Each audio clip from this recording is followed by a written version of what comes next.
नमस्कार प्रिय छात्रों। आज कक्षा 12 में पवन दूतिका जो चल रहा था उसका उस पद्यांश का ये तीसरा नंबर है, यानी गा नंबर पर आप पहुंच चुके हैं। देखिए, इसमें राधा और पवन दोनों की बातचीत है, दोनों की जो है वार्तालाप चल रही है। राधा जी क्या कहती हैं पवन से कि जो प्यारे मंजू उपवन या वाटिका में खड़े हूँ, छिद्रों में जा क्वड़ित करना बेणुसा कीचकों को। कीचक माने बांस होता है। यो होवेगी सुरति उनको सर्व गोपांगना की, जो है बंसी श्रवण रुचि से दीर्घ उत्कंठ होती, लाके फूले कमल दल को श्याम के सामने ही, थोड़ा थोड़ा विपुल जल में व्यग्र हो डुबाना, यो देना ये भगनि जतला एक भोज नेत्रा। भोज नेत्रा का मतलब होता है कमल के समान नेत्रों वाली, अर्थात राधा। आंखों को हो विरह विधुरा वारी में बोरती है। इस प्रकार से यह आपका जो पद्यांश था आपके सामने पढ़कर सुना दिया। अब इसका अर्थ देख लीजिए। जो प्यारे मतलब श्री कृष्ण, मेरे प्रिय श्री कृष्ण। मंज माने सुंदर, उपवन माने उपवन बगीचा या वाटिका में, बाग बगीचे में अगर खड़े हों, जहां पर मेरे प्रिय, वहां पर आपको करना क्या है? क्वड़ित कीचकों सा वेणु करना, क्वड़ित छिद्रों में क्वड़ित वेणु सा कीचकों में। यानी जैसे बंसी बजती है तो उसमें सांस या फूंक मारी जाती है तो आवाज निकलती है, उसी प्रकार से आपको उसी बांसों में जा करके क्या करना है? क्वड़ित मतलब झनकार करनी है। ऐसी झनकार करनी है जिससे कैसा स्वर निकल आए? बंसी का स्वर निकल आए। और जब बंसी का स्वर उससे निकलेगा तो यो होएगी सुरति उनको सर्व गोपांगना की, जो है बंसी श्रवण रुचि से दूर दीर्घ उत्कंठ होती। कन्हैया जब बंसी बजाते थे तो सभी लोग अपना अपना कार्य छोड़ करके, सबको अच्छा लगता था और पहुंच जाते थे बंसी सुनने के लिए। तो हो सकता है अगर बंसी की आवाज सुन लेंगे मेरे प्रिय, तो हो सकता है सर्व गोपांगना की, यानी सभी गोपिकाओं की याद आ जाएगी, उनको सुरत हो जाएगी, यानी स्मरण हो जाएगा। फिर क्या करना? लागे फूले कमल दल को श्याम के सामने ही। फिर क्या करना है? अगर इससे भी बात नहीं बनती है तो आपको क्या करना है? एक कमल दल माने पत्ती, एक कमल का यानी दल समेत फूल ला करके क्या करना है? थोड़ा थोड़ा विपुल जल में, विपुल माने जल यानी जल, विपुल माने अधिक मात्रा में, जहां अधिक मात्रा में जल हो वहां पर के व्यग्र हो डुबाना। व्याकुल, व्यग्र माने व्याकुल, व्याकुलता के साथ डुबाना निकालना, इसकी व्याख्या मैंने करवा दिया है। तो वहां पर आपको डुबाना निकालना है उस कमल के दल सहित पुष्प को। यो देना ये भगनी जतला, राधा कहती है बहन तुम्हें ऐसे ही बतला देना है। क्या बतलाना है? कि एक भोज नेत्रा, अम्भुज माने कमल होता है, नेत्रा माने नेत्रों वाली। ऐसे ही जिस प्रकार से ये कमल व्याकुल हो करके जल में डुबाता है, फिर बाहर होता है, डुबाता है, बाहर होता है, ऐसे ही एक कमल नेत्रों वाली अर्थात राधा आंखों को विरह वश में, विरह विधुरा, अपनी विरह में, दुख में कैसी दुखी है? विधुरा। विधुर का शब्द यानी स्त्रीलिंग है विधुरा। विधुर उसे कहते हैं जिसकी पत्नी न हो, और विधुरा उसे कहते हैं जिसका पति न हो। तो यहाँ पर सब कुछ राधा जी ने श्री कृष्ण को ही माना है। तो विरह विधुरा अपने स्वामी के यानी विरह में दुखी हैं और वारी में दो बोलती हैं। वारी माने जल होता है। अपनी आंखों को अश्रुओं में हमेशा अश्रुपूरित रखती हैं, आंसू में डुबाए रखती हैं अपनी नेत्रों को। जैसे कमल का दल जल में बार बार डूबता है, फिर बाहर होता है, डूबता है, बाहर होता है, ऐसे ही दिन रात राधा भी आपकी विरह में, आपके दुख में, आपकी याद में दिन रात अपनी आंखों को अश्रुओं में डुबाए रखती है। ऐसा एहसास करा देना है मेरे प्रिय को। ये राधा जी ने पवन से कहा है। अब यहाँ पर प्रश्न क्या बनता है? प्रश्न आपके सामने 5 हैं। पांचों में जो पहला प्रश्न है बार बार आपके हर प्रश्न में आता है, हर पद्यांश में आता है।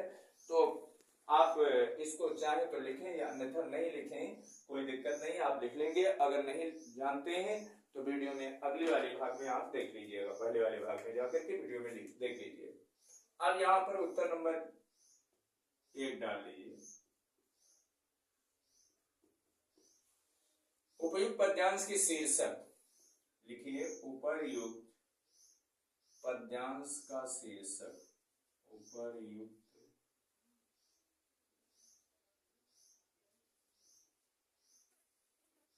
पद्यांश का शीर्षक क्या होगा? उपर्युक्त पद्यांश का शीर्षक पवन दूतिका। क्या होगा? पवन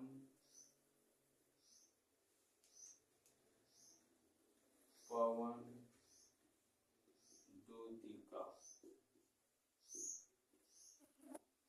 अब यम रचना का, यम रचनाकार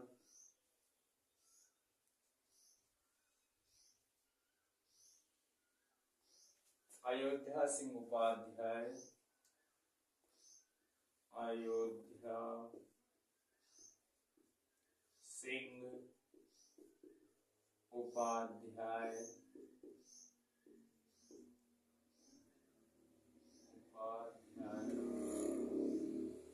हरिऔध, हरिऔध, हरिऔध ये आपका हो गया। लिख दीजिए नीचे से।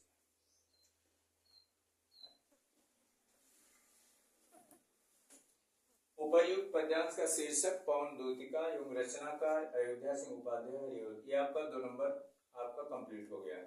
ये आपका है 5 × 2 बराबर 10 नंबर का मामला। ये 10 नंबर का है। कितने नंबर का? 10 नंबर का। अगला प्रश्न देखें। अगला प्रश्न, अश्रुओं में क्यों डुबाए रखती है? चलिए लिख देते हैं। उत्तर नंबर 2, उत्तर नंबर 2 आ रहा है? क्लियर दिखाई दे रहा है? एक लाइन तो लिख ही सकते हैं। देखिए उत्तर नंबर 2 में है, राधा अपनी आंखों को आंसुओं में डुबाए क्यों रखती है? राधा अपनी आंखों, राधा अपनी आंखों को आंसुओं में, आंखों को आंसुओं में,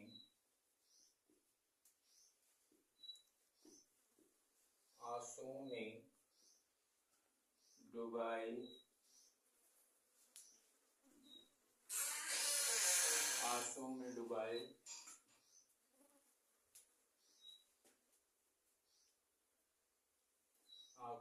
आंसुओं में डुबाए रखती है,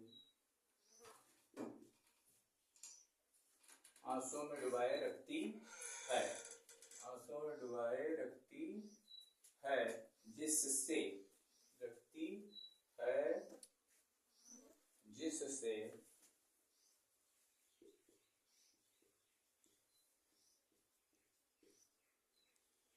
श्री कृष्ण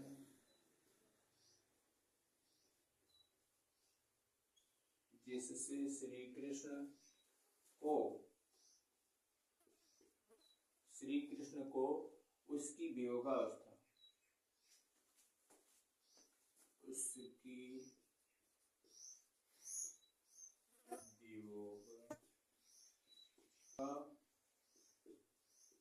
वियोगावस्था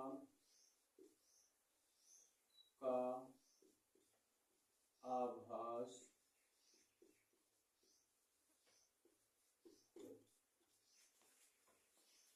देखिए, राधा अपनी आंखों को आंसुओं में डुबाए रखती है, जिससे श्री कृष्ण को वियोगावस्था का आभास हो, यानी कन्हैया को दिन रात इसलिए रोती है, अपनी आंखों को आंसुओं में डुबाए रखती है कि जिससे श्री कृष्ण को आभास हो जाए, उन्हें भी कभी याद हो जाए, मेरी याद उन्हें भी आ जाए, इसलिए दिन रात वो अपनी आंखों को अश्रु में डुबाए रखती है।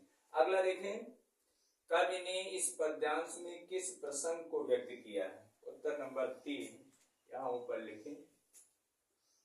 उत्तर नंबर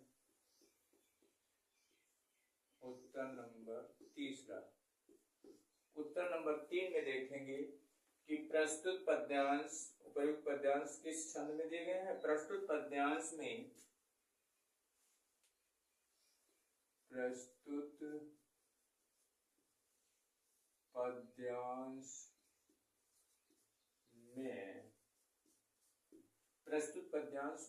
वियोगिनी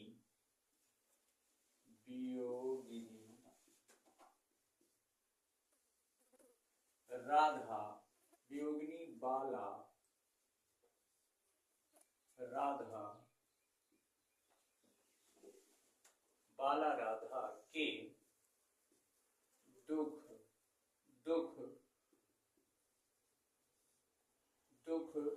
और संताप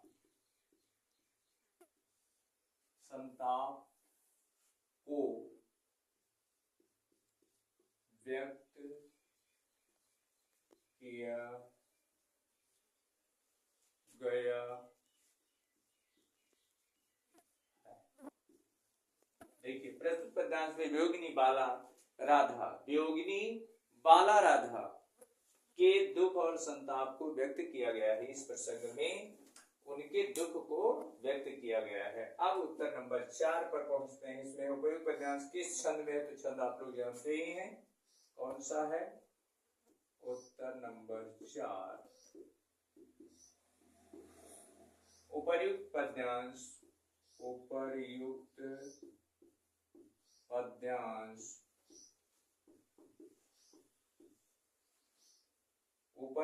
पद्यांश मंदाक्रांता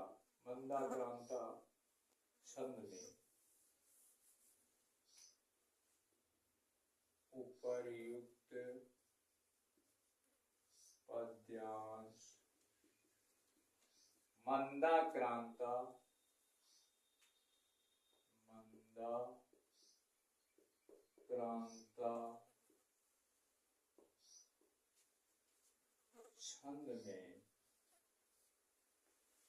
छंद में है। इस प्रकार से प्रिय छात्रों, ये चौथा यानी प्रयुक्त पद्यांश मंदाक्रांता छंद में है। अब अंतिम बचा 5वां, उत्तर नंबर 5, रेखांकित अंश की व्याख्या, जो यही है कि यो देना ये भगनी जतला एकम भोज नेत्रा, आंखों को ही विरह विदुरा वार में बोलती है। इसी का उत्तर लिखना है। तो यहाँ पर लिखेंगे रेखांकित अंश की व्याख्या। रेखांकित अंश की व्याख्या। रेखांकित अंश की व्याख्या उत्तर नंबर 5। सर्वप्रथम लिखेंगे कि प्रस्तुत पद्यांश में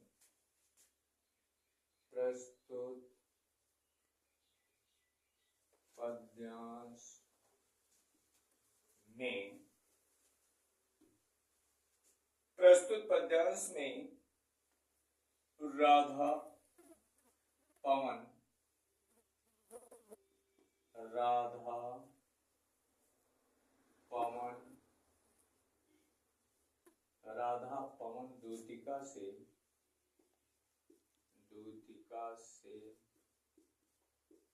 कहती है, राधा पवन दूतिका से कहती है कि हे बहन, हे बहन, हे बहन, इस प्रकार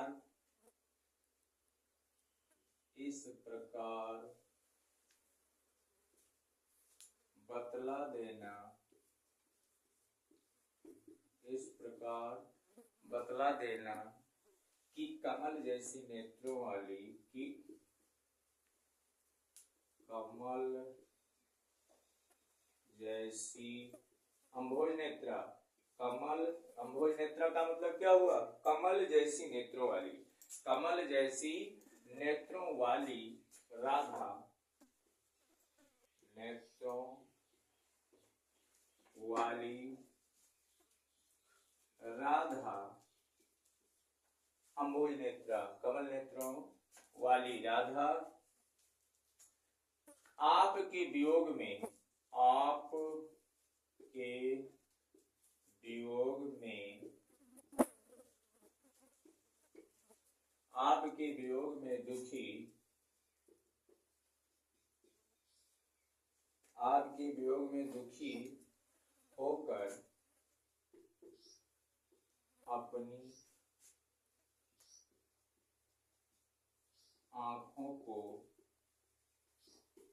अपनी आंखों को अश्रुपूरित रखती हैं, अपनी आंखों को अश्रुपूरित रखती। इस प्रकार से प्रिय छात्रों, आपका प्रश्नोत्तर तीसरा खंड समाप्त होता है। यानी पहला प्रश्न का उत्तर यहाँ पर आपको मिला, दूसरा नीचे राधा अपनी आंखों को आंसुओं से डुबोए रखती हैं जिससे श्री कृष्ण को वियोगावस्था का आभास हो जाए, याद हो जाए उनको। और तीसरा में प्रस्तुत पद्यांश में वियोगिनी बाला राधा के दुख और संताप को व्यक्त किया गया है। चौथे में आपका है उपयोग पद्यांश में मंदाक्रांता छंद है, और पांचवें में आपकी रेखांकित अंश की व्याख्या। प्रस्तुत पद्यांश में राधा पवन दूतिका से कहती है कि हे बहन, इस प्रकार बतला देना कि कमल जैसे नेत्रों वाली राधा आपके वियोग में दुखी होकर अपनी आंखों को अश्रुपूरित रखती है। इस प्रकार से प्रिय छात्रों, यह आपका तीसरा खंड पद्यांश का कक्षा 12 पवन दूतिका समाप्त हो रहा है। जिन छात्रों को यानी ज्यादा लाभ लेना है तो जाकर के वीडियो में देख लें, ये इम्पोर्टेंट है, छांटे हुए क्वेश्चन है जो आपको करवाए जा रहे हैं। इसी वाणी के साथ अपनी वाणी को विराम देते हैं। जय हिंद, जय भारत।